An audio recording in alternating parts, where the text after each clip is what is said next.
ဒါတော့လက်ရှိကျင်းပနေတဲ့2026ကမ္ဘာဖလားရဲ့ official mascot ဇက်ကောင်တွေပါအင်ရှင်ကနေဒါကိုစားပြုအနီရောင်ဝတ်စုံတဲ့မေဘယ်ကဖန်တီးနိုင်စွမ်းတဲ့ခန္ဓာကိုယ်ကိုစားပြုပြီးတော့ဂိုးသမားဖြစ်ပါတယ်ကနေဒါရဲ့သင်္ကေတဖြစ်တဲ့မေဘယ်ရွက်ကို inspire ယူထားပါတယ်အစိမ်းရောင်ရိုးရာဝတ်စုံဝတ်ဆင်ထားတဲ့မက္ကဆီကိုကိုစားပြုဇာရူကတော့ဂျာကွာတကောင်ဖြစ်ပြီးတော့ရှေ့တန်းတိုက်စစ်မှုဖြစ်ပါတယ်ရှေ့ရောက်မက္ကဆီကိုယဉ်ကျေးမှုတွေမှာတော့အရေးပါတဲ့ဂျာကွာကအားကောင်းမှုလျင်မြန်မှုကိုကိုစားပြုပါတယ်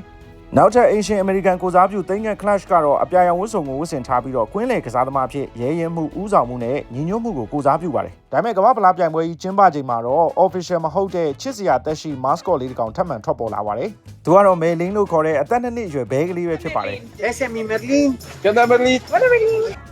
မက္ကဆီကိုကတောင်အာဖရိကကိုအနိုင်ရရှိခဲ့တဲ့ကမ္ဘာဖလားအဖွင့်ပွဲပြီးအေရှင်ပရိသတ်တွေအောင်ပွဲခံနေကြချိန်မက္ကဆီကိုအသင်းဂျာစီနဲ့လမ်းလျှောက်နေတဲ့မဲလင်းရဲ့ဗီဒီယိုဟာဆိုရှယ်မီဒီယာမှာ viral ဖြစ်သွားပြီးအခုဆိုမက္ကဆီကိုစီးတီးမှာမဲလင်းကဒေသခံဆယ်လီတောင်ဖြစ်နေပါပြီမဲလင်းရဲ့တခင်ခါလာနဲ့ခရစ္စတီယန်တို့သားအမိကမက္ကဆီကိုစီးတီးရဲ့လမ်းတွေမှာရေတန်းနဲ့အချိုရည်တွေရောင်းချကြပြီးမဲလင်းကလည်းအမြဲတမ်းလိုက်ပါလေးရှိပါတယ်